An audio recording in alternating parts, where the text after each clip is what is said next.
desvendando a nictofobia. Sabe aquela sensação? A luz se apaga e, de repente, cada sombra vira uma ameaça. Cada estalo na casa vira um monstro. O medo do escuro, a nictofobia, é mais do que uma bobagem de criança. Ele é uma das fobias mais primitivas e fascinantes que a neurociência moderna está nos ajudando a desvendar. Nossos ancestrais viviam em um mundo onde a escuridão era sinônimo de perigo real, predadores noturnos, rivais à espreita. Nosso cérebro evoluiu para ver a falta de luz como um sinal de alerta máximo. Sabe qual é o grande maestro dessa orquestra do medo? A amígdala, uma pequena estrutura em forma de amêndoa que é o centro de processamento das nossas emoções, especialmente o medo. Quando o cérebro recebe pouca informação visual, ou seja, quando estamos no escuro, a amígdala entra em modo de alerta vermelho mais facilmente. Ela prefere assumir o pior cenário para nos manter seguros, mesmo que não haja perigo real. É como um porteiro super zeloso que, ao ver a rua vazia e mal iluminada, já presume que um ladrão está se aproximando, mesmo que seja apenas o barulho do vento. Mas não é só a amígdala. A neurociência nos mostra que nosso cérebro é uma máquina de prever. Ele está constantemente usando experiências passadas para antecipar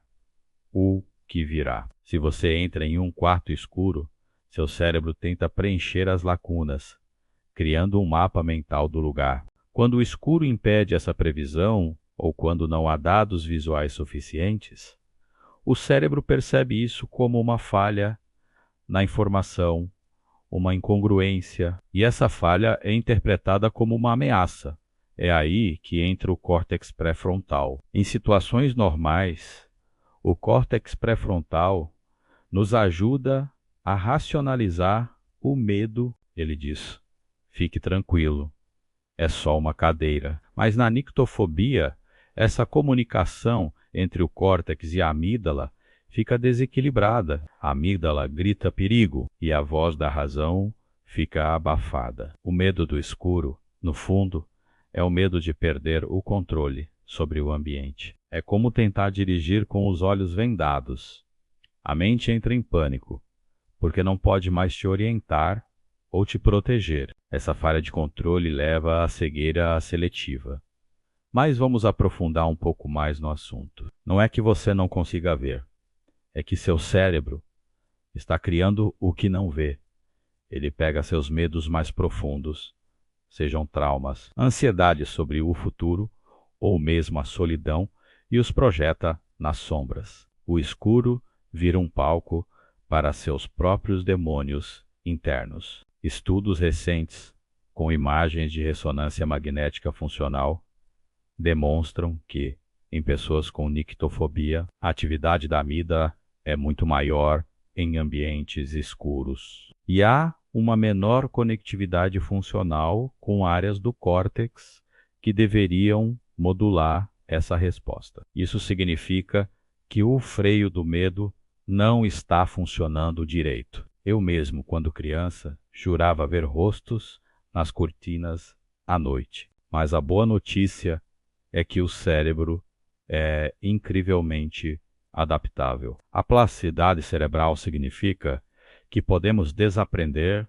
o medo. Pesquisas recentes, por exemplo, identificaram o corpo geniculado, lateral ventral e o córtex visual como áreas cruciais para modular respostas de medo. A ativação de certas vias neurais nessas regiões, inclusive com a ajuda de moléculas como os endocannabinoides, pode diminuir as respostas de medo. Isso abre portas para novas terapias, mas por enquanto a ciência nos aponta para técnicas já conhecidas e eficazes. Terapia de exposição gradual.